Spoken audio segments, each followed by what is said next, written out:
जमीन पर फैली ओस की मखमली चादर और खेतों में दूर दूर तक फैली हरियाली। न तो मैं शिमला में हूँ, न मैं मनाली में हूँ, मैं बिहार के पंजाब में हूँ।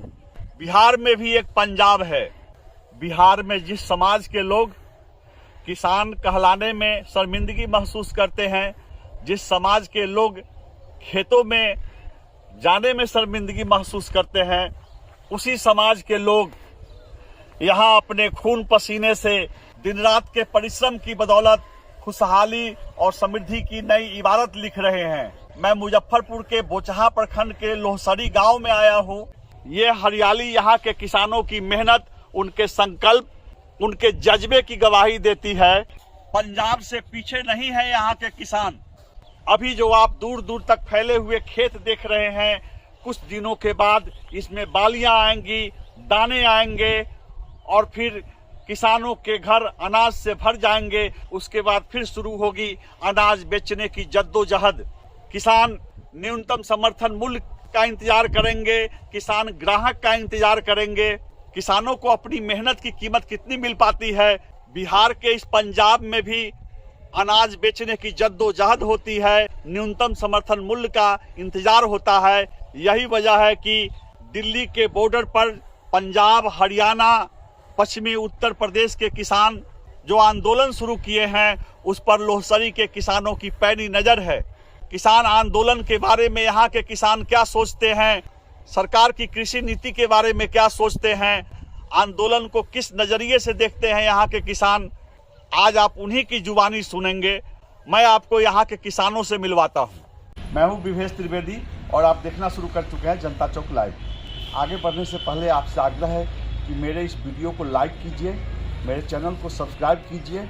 बटन दबाकर लाइक करने से, सब्सक्राइब करने से आपका कोई पैसा खर्च नहीं होता है, हमारा उत्साहवर्धन होता है। आप मेरा उत्साहवर्धन करें ताकि मैं इसी तरह ग्राउंड जीरो से आपके लिए नवीनतम घटनाक्रमों पर आधारित रोचक खबरें लेकर आता रहूं। मैं इस समय मुजफ्फरपुर के पंजाब में हूं।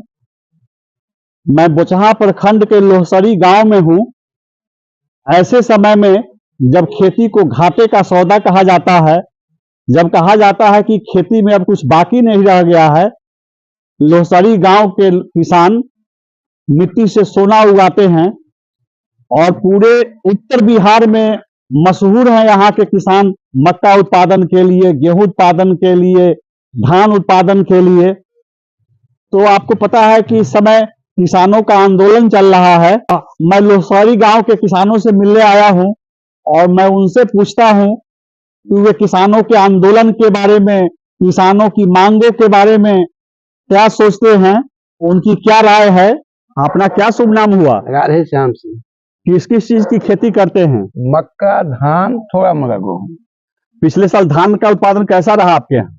इनकी जी अच्छा हुआ है। अच्छा हुआ। आप कितना धान उगाए?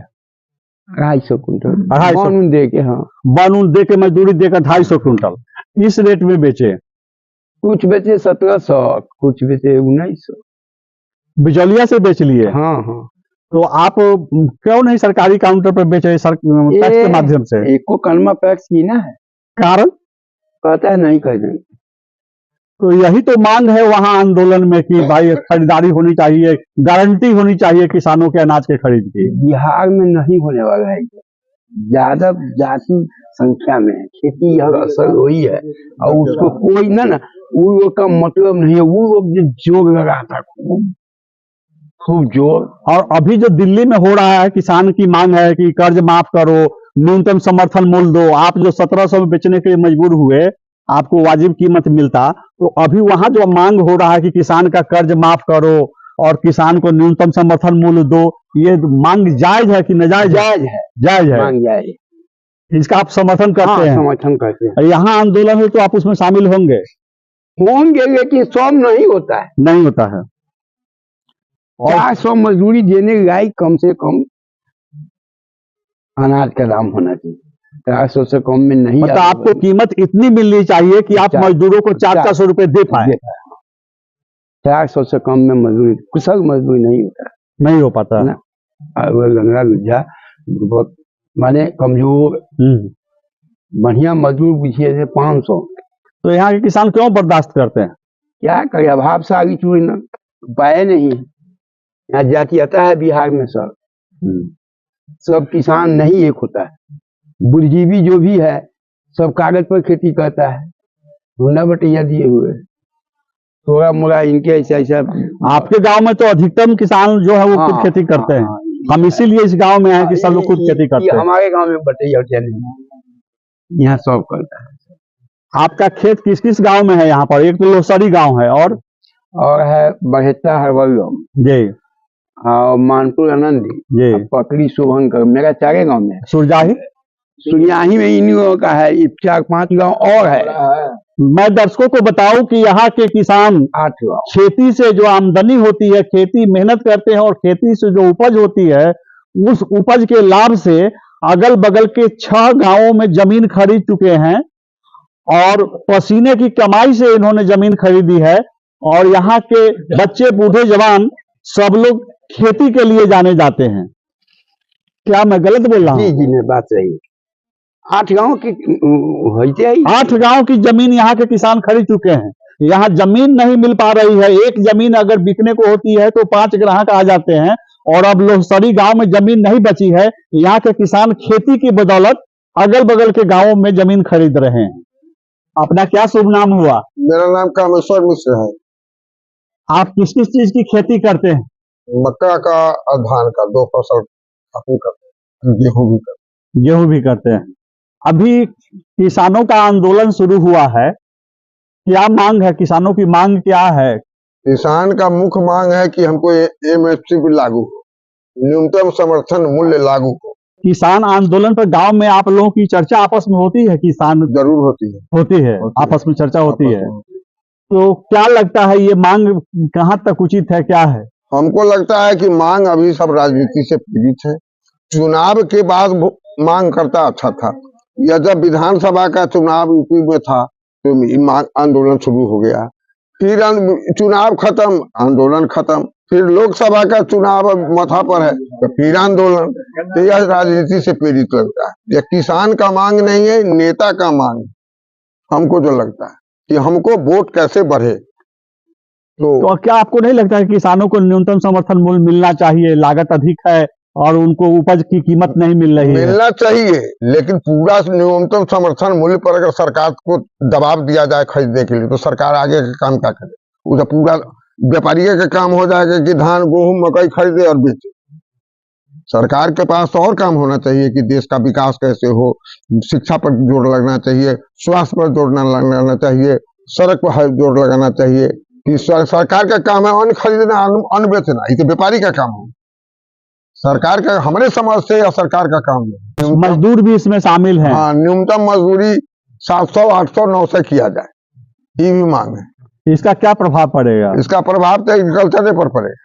क्या पड़ेगा? मजदूरी बढ़ेगा। मजदूरी बढ़ेगा तो किसान तो जो है सो ये अभी 300-400 देने में नहीं सक रहा है, 700-800 देने में कहाँ से सके। हमारे समाज से ये सब राजनीति से प्रेरित है और ये लोग अपना वोट का राजनीति कर रहा है। किसान का मांग करना है तो 24 का चुनाव होने दे और उसके बाद जो है सो जून में अपना आंदोलन करे, तब हम समझेंगे कि किसान का मांग।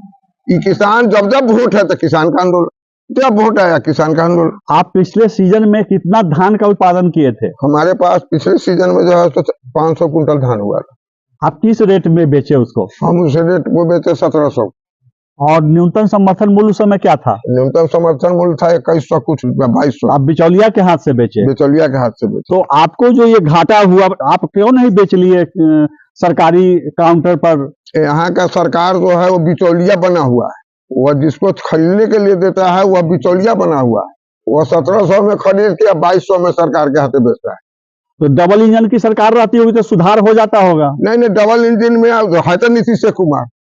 डबल इंजन में होता है, सिंगल इंजन में है तो नीतीश कुमार। बीजेपी का दबाव नहीं होता है कि किसानों को वाजिब कीमत? नहीं, बीजेपी तो अपना देखता है कि हमको किसी तरह वोट बढ़े नीतीश के। आप जो आपका 500 क्विंटल आप धान बेचे हैं और 2100 रुपए बेचे होते और आप 1700 रुपए बेचे हैं, तो पर क्विंटल आपको 400 रुपए का घाटा हुआ। तो 400 रुपए से 500 क्विंटल में गुणा कर दीजिए तो कितना हो जाता है? हमारा लाखों लाख का छूटा है। तो आप फिर कैसे बर्दाश्त कर रहे हैं? बर्दाश्त कर रहे हैं तो उपाय भी नहीं है, तो है तो नीतीश कुमार, इसमें तो कोई उपाय नहीं है, फिर से नीतीश कुमार। भारत सरकार नहीं यह राज्य सरकार का काम है धान खरीदना, और राज्य सरकार को जो अफसर है सो यहाँ बिचौलिया बने हुए हैं।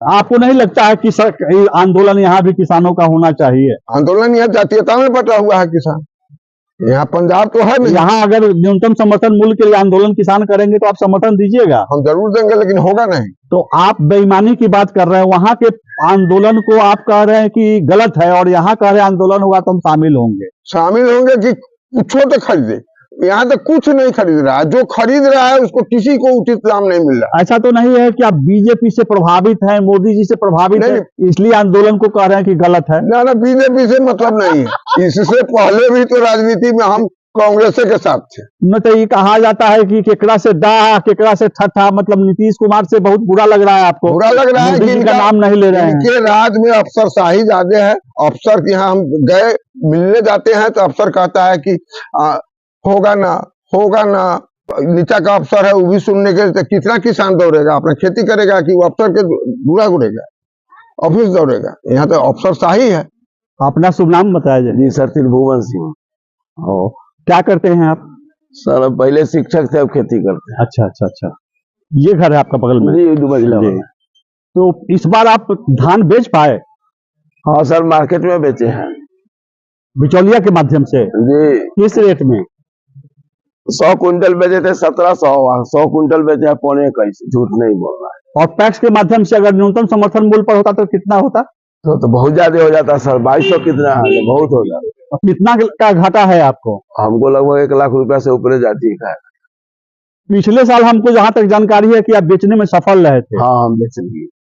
क्या मेहनत करनी पड़ी थी, क्या उपाय किए थे कि पिछली बार आपका बिक गया था? तो पैरवी भी किए थे। तो किस तरह की पैरवी किए थे? ऐसे पैरवी किए थे, अब कहाँ तक आए। मैं आपको बताऊं कि त्रिभुवन बाबू के लड़के प्रशासनिक सेवा के अधिकारी हैं, दूसरे राज्य में हैं, और पिछले बार इन्होंने पैरवी की बदौलत अपने धान को बेचने में, न्यूनतम समर्थन मूल्य पर बेचने में सफलता पाई थी, लेकिन इस बार ये बिचौलिया के हाथ बेचने पर मजबूर हुए हैं। ये हर साल की कहानी है। कोई लेता ही नहीं है यहाँ, टैक्स वाला सब कोई नहीं लेता, टैक्स वाला लेता ही नहीं। कभी आवाज नहीं उठती है। नहीं, यहाँ टैक्स के अध्यक्ष हैं, कहते हैं किसानों के लिए बहुत तरह की योजनाओं की घोषणा होती है, इनपुट की बात होती है। जी, तो इनपुट तो मिलता है लोगों को, इस बार नहीं। कभी कभार अब सब प्रधानमंत्री फसल बीमा योजना का लाभ मिलता है? सर हम नहीं लेते, कहता है जब वो सरकारी नौकरी है उसको नहीं मिलता है। बीमा दूसरा बंद है, बंद है। बिहार में नहीं। फसल बीमा योजना क्यों बंद है? डबल इंजन की सरकार है और केंद्र सरकार द्वारा घोषित है, नीतीश कुमार कहते हम अपने देंगे, उसने देना है और वो भी नहीं दे रहे हैं। उन्हीं का काम है। देते हैं कभी कभी ना वो अपना पैसा देते हैं प्रधानमंत्री वाला। प्रधानमंत्री फसल बीमा योजना बंद। बिहार में प्रधानमंत्री फसल बीमा योजना बंद है। नीतीश कुमार ने उस योजना को बिहार में लागू नहीं किया है। अगर वो योजना बिहार में लागू होती तो किसानों को बहुत बड़ी राहत मिलती। कहने के लिए डबल इंजन की सरकार है, सरकार कभी बीजेपी के साथ हो या आरजेडी के साथ हो, किसानों को फसल बीमा योजना, प्रधानमंत्री फसल बीमा योजना का लाभ नहीं मिल पा रहा है। आपका क्या नाम है? किरणजी सिंह। किस चीज की खेती करते हैं? मकई को हम सर करते हैं। हम सुनते हैं कि इस गांव में मजदूरी करने के लिए बहुत अवसर मिलता है और दूसरे गांव के लोग, दूसरे गांव के मजदूर पंजाब जाते हैं, बाहर जाते हैं काम करने के लिए। मुझे जो जानकारी है, इस गांव के मजदूर खेती के समय बाहर से अपने गांव चले जाते हैं, यही रोजगार मिलता है। कितनी सच्चाई है, ऐसी है बात क्या? मकई काटने के बेर सर चलाता है, धान काटने के बेर कम आता है। बाहर के मजदूर आ जाते हैं मकई काटने के समय? बाहर आता है तो मकई काटने के बेर चलाता है, लगन रहता है उस टाइम में। आप जो धीरे धीरे जमीन अर्जित कर रहे हैं, किस चीज से शुरू किए थे काम? बोरा उठा कर सर। मजदूरी से शुरू किए थे जी, बोरा उठा। और अभी आपके पास 1.5 बीघा जमीन है। हाँ, 25-26 था। क्या शुभ नाम बताया आपने? किरणजी सिंह। चिरंजी सिंह है। किरणजी सिंह। चिरंजी सिंह इनका नाम है। इन्होंने मजदूरी शुरू की थी और मजदूरी से आमदनी बढ़ती गई और आज इनके पास खुद की 26 कट्ठा जमीन है। ये अपनी जमीन में भी खेती करते हैं और कुछ बटाई लेकर भी खेती करते हैं आप। करते थे जब सर न सकते हैं साहब तो छोड़ दिए। और अब ये सिर्फ अपनी जमीन में खेती करते हैं और ये बता रहे हैं कि मक्का काटने का जब समय होता है, धान काटने का जब समय होता है, तो गांव के लड़के जो दूसरे प्रदेशों में काम करते हैं वे अपने ही गांव में चले आते हैं, अपने ही गांव में रोजगार मिलता है। इस गांव में मजदूरी मिल जाती है ठीक से। हाँ, ये है 250, 300, 400 तक लोग दे देते हैं किसान अच्छा, को। आप धान किस रेट में बेचे अपना? धान कम हुआ सर, खाने के लिए रख लिया। अच्छा, कम हुआ, खाने के लिए हाँ। रख लिए। क्या शुभ नाम हुआ अपना? ब्रज किशोर मिश्र। किस किस चीज की खेती करते हैं? गेहूं, मक्का, धान, गेहूं थोड़ा करते हैं। अच्छा। पिछले साल मक्का का उत्पादन कैसा रहा? अच्छा ना हुआ था, पानी के मौसम के ख्याल से अच्छा जी। न हुआ, कहीं कहीं वर्षा के चलते पानी जो लग गया तो जो अच्छा। धान की पैदावार हुई, जो उपज हुई, उसमें आप किस रेट में बेचे उसको? धान वही पर साल वही 1700, 1650, 1700 बेचे थे पिछले साल। जी। और समर्थन मूल्य क्या था पिछले साल? 2100 कुछ था।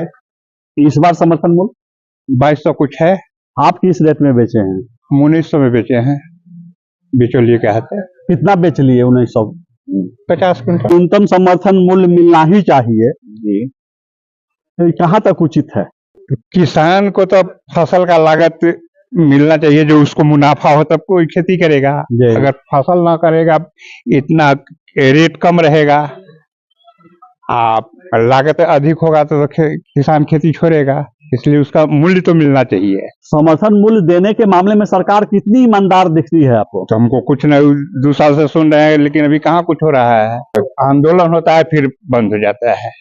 तो अभी तो डबल इंजन सरकार है, यहाँ भी सुनने वाली बात है और दिल्ली में भी एक साथ है। तो ये दोनों मिल करके जब डबल इंजन सरकार होती है या फिर ये तेजस्वी यादव के साथ सरकार बनती है, ये सरकारें किसान के प्रति क्या रवैया रहता है? किसान के प्रति तो सबका कोई रवैया ना हमको लग रहा है जो कुछ सकारात्मक हो। इसका प्रभाव मतदान पर पड़ेगा या फिर लोग जाति के आधार पर मतदान करेंगे? यहाँ जाति पर लोग जा रहे हैं। इस गांव के किसान जो हैं वो ऊपर देश बचाने की बात सोचेंगे या किसानों का भविष्य सोचेंगे मतदान के समय? मतदान के समय में वहाँ जो है सो बीजेपी का सरकार चाहते हैं, लेकिन यहाँ जो है राज्य में कोई अति खेती के मामले में कोई सहयोग नहीं है खेती के मामले में कोई सहयोग नहीं, और कृषि पर भी सरकार का ध्यान नहीं है। कृषि पर भी सरकार का ध्यान नहीं है। फसल बीमा योजना का लाभ मिलता है? आप कहें कि ना। आपकी फसल बर्बाद हो गई थी पिछली बार। ना, यहाँ फसल बीमा कोई अच्छी नहीं है, कोई नहीं। कोई नहीं। अब मैं युवा किसान नेता नीरज नैंस की बात सुनाता हूँ। वे क्या सोचते हैं किसान आंदोलन के बारे में, किसानों की मांग के बारे में क्या सोचते हैं, हम इनसे सुनते हैं। ये किसान आंदोलन है और किसानों की जो मांग है उस पर बड़ी जागरूकता है। गांव में मांग हो रही, किन किन बिंदुओं पर बात होती है किसानों के मांग पर, किसानों के आंदोलन पर, क्या देखते हैं आप? देश में भारतीय जनता पार्टी की एनडीए की जब से सरकार आई है, ये दूसरी कड़ी है किसान आंदोलन की। एक कड़ी यूपी चुनाव से पहले हुई थी, जो लंबा आंदोलन चला था, और मोदी है तो मुमकिन है ऐसा कहने वाले मोदी किसानों के लिए अपनी सारी मुद्दाओं को समेट लिए थे, पीछे आ गए थे। किसानों की मांग को उन्होंने जायज कहा था और पहली बार मोदी को मैंने पीछे हटते हुए देखा था किसानों के सम्मान में, किसानों के हित में। आज फिर 24 का चुनाव सामने मैं देख रहा हूं और किसानों का आंदोलन भी देख रहा हूं। जहां तक किसानों की मांग है, मैं समझता हूं मांग जायज है। तब बार बार सरकार बात करने की कोशिश करती है उन आंदोलनकारियों से। आंदोलन का स्वरूप कैसा है मैं इस पर बाद में बात करूंगा, लेकिन जो मुद्दे हैं वो जायज मुद्दे हैं। मैं महसूसता हूं, मैं किसान होने के नाते, कि एमएसपी पे गारंटी मिलनी चाहिए। मुझे इतनी समझ नहीं कि इससे देश की अर्थव्यवस्था पर प्रभाव पड़ेगा, ये ऊपर के लोग सोचते होंगे। एमएसपी पे अगर गारंटी हमें मिलती है तो हम उतने ही उत्साह के साथ आगे फसल उत्पादन में देश को सहयोग कर सकते हैं। आज पहली बार आपको यह सुनने को मिला होगा, हमारे गांव के लोग आपको बता रहे हैं कि हम मजदूरों को 400 मजदूरी देना चाहते हैं, इस तरह की बात करते हैं। तो यहां अगर हमको समर्थन मूल्य मिलेगा, गारंटी मिलेगी, तो सिर्फ किसान नहीं खुशहाल होंगे, मजदूर भी खुशहाल होंगे। ये बहुत बड़ा सवाल है। आंदोलन के स्वरूप पर भी हम आएंगे। अभी गांव में यह भी बात आई, कामेश्वर मिश्रा जी ने कहा कि किसी भी सरकार के लिए पूरे देश भर के अनाज को खरीद लेना असंभव है, तो सरकार फिर ऐसी नीति की घोषणा क्यों करती है? क्या मामला है? संभव है, असंभव है, क्या प्रभाव पड़ेगा, इस पर भी बताइए। यानी एक सहकारिता की व्यवस्था है, जो सहकारिता है विभाग देश के अंदर, वो अनाज खरीदने की बात वहां होती है। कितने खरीद पाएंगे ये बजट, ये तय करना सरकार की जिम्मेवारी है। हम एमएसपी अगर घोषित करते हैं तो हम एमएसपी पर उसको खरीद लें, किसानों की ये मांग है। गारंटी दो तरह की बात हो रही है। एक तो हम एमएसपी से जितने कम पर बेचते हैं, अगर 2100 रुपया समर्थन मूल्य है, हम 1700 में बेचते हैं, तो 400 का अंतर सरकार वो 400 रुपए किसानों को दे, या पूरे के पूरे अनाज सरकार खरीद ले। दो तरह की बात है, सरकार के सामने विकल्प है। कोई एक विकल्प लेकर सरकार सामने आए, बात करे और किसानों को लाभ दे, क्योंकि किसान फिर मजदूरों को लाभ देने वाला है। आपका कहना है या तो सरकार खरीदे, और नहीं तो अगर हम किसी निजी काउंटर पर किसी दूसरे एजेंसी से बेच रहे हैं तो किसानों का जो गैप है, किसानों को जो हानि हो रही है, उसकी भरपाई सरकार भरपाई हो। और अभी जो आंदोलन चल रहा है, आंदोलन का जो स्वरूप है, उस पर क्या कहना चाह रहे हैं आप? ये सरासर ये चुनाव को लेकर है, ये किसानों के हित को लेकर नहीं है। किसानों के हित को अगर लेकर बात होती तो सारे देश के किसान नेताओं से एक साथ बात की जाती। बिहार के स्तर पर जब हम महागठबंधन बनाते हैं तो सभी नेता एक जगह बैठकर बात कर लेते हैं, और यहाँ पंजाब, हरियाणा और पश्चिमी उत्तर प्रदेश के लोग बैठकर आंदोलन तय कर लेते हैं। बिहार के किसानों से भी बात करनी चाहिए थी। आपके गांव में बैठे हुए हैं और पूरे उत्तर बिहार में इस गांव की पहचान मेहनती किसानों के रूप में है। किसानों के गांव में मैं हूं, तो यहाँ सारे किसानों का यही रोना है कि उनको न्यूनतम समर्थन मूल्य नहीं मिल रहा है, उनको घाटा हो रहा है, लाखों रुपए घाटा सहकर बिचौलियों से बेच रहे हैं। तो क्या इसका प्रभाव पड़ता है? चुनाव में ये मुद्दा होगा?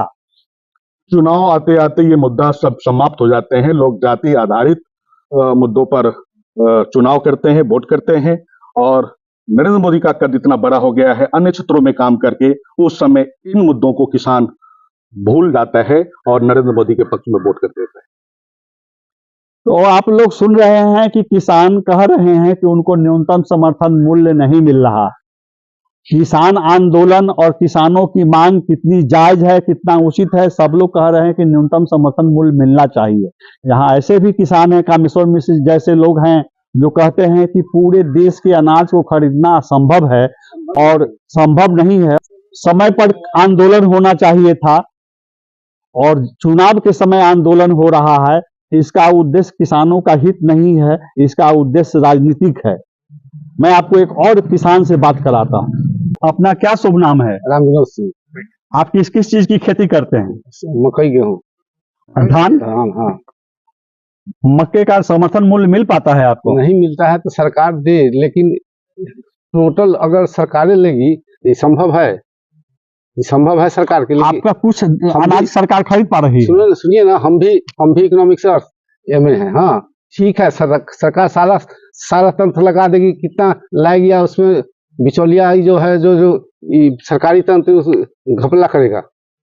कहाँ सरकार देखेगी? कि आप किसान हैं, हाँ। पिछले 2 साल में सरकार की किन किन योजनाओं का लाभ आप उठाए? कुछ नहीं, कोई लाभ योजना का नहीं मिलता है। आप अपने बदौलत करते हैं। जो है सो लागत निकल जाती है, निकल जाती है, आमदनी में कटौती हो जा रही है उचित मूल्य नहीं मिलने की वजह से। तो वो तो होता ही है। इसका असर क्यों नहीं पड़ता है चुनाव के समय? चुनाव के समय ये जो मोदी लॉबी है, उसका विरोधी गैंग इस समय एक्टिव हो जाता है। 5 साल पहले हुआ था, फिर इसी समय इलेक्शन के समय, जब इस समय इलेक्शन होने देता, उसके बाद फिर अपना शासन करेगा। ये क्या हुआ? मोदी रोको किसी तरह। मोदी फोबिया जो है, सो बस और ये आंदोलन नरेंद्र मोदी को रोकने के लिए हो रहा है। हाँ, एकदम 100% कर रहे हैं नरेंद्र मोदी को रोकने के लिए, और कुछ नहीं है। ये 6 महीना पहले भी हो सकता था, 1 साल पहले हो सकता था, 6 महीने के बाद होगा, चाहे 6 महीने के बाद हो। विधायक वाला हर गवर्नमेंट अपना यहाँ स्टेट गवर्नमेंट में क्या खरीदती है, जिसका अप्रोच है उसका हो गया है। नीतीश जो है, क्या करते हैं, जिसको अप्रोच है 1 दिन में हो जाएगा, और नहीं होगा तो कुछ नहीं, हम रगड़ते रह जाएंगे। बीओ हमारा तो एक्स अध्यक्ष क्या कहते हैं, फलन शर्मा है, संबंधी है, उसके कहने पर भी हमको कहता था कि नहीं, जब तक दूसरा नहीं दिया हम नहीं लगे। क्या कहिएगा। कमीशन मांग रहे थे। हाँ, और वो कहते हैं सरकारी तंत्र वहाँ घुसखोर है बिहार में। यहाँ जो है हमारा जो भतीजा है वहाँ शिवचंद्र शर्मा मेडिकल कॉलेज में, उसका साढ़ू था, साढ़ू का छोटा भाई था, ये क्या कहते हैं मुख्य सचिव, और उससे कहता था डॉक्टर 200 तक। उसको जब अप्रोच लगाया तो आ गया वो जो था। मतलब कमीशन की मांग खुल्लम खुल्ला होती है। हाँ, खुल्लम खुल्ला कहता है 200 दीजिएगा तो देंगे। यहाँ का जो एक्स अध्यक्ष है, हम कमाने के लिए आए हैं कि बस इसके लिए। तो इनका तहत ही है बीजेपी के और का नेता थे, इनका बिक जाता है, लेकिन इनका भी नहीं बिका है। लेकिन हमको क्या होगा, इसे सरकारी तंत्र था सबसे भटियारा। अच्छा हुआ आपसे भी बात हो गई, आपसे बात आ गई। सबसे भटियारा तो सरकारी तंत्र सरकारी लगाता। मेरे इस वीडियो को लाइक कीजिए, मेरे चैनल को सब्सक्राइब कीजिए। आप मेरा उत्साह वर्धन करें ताकि मैं इसी तरह ग्राउंड जीरो से आपके लिए नवीनतम घटनाक्रमों पर आधारित रोचक खबरें लेकर आ सकूं।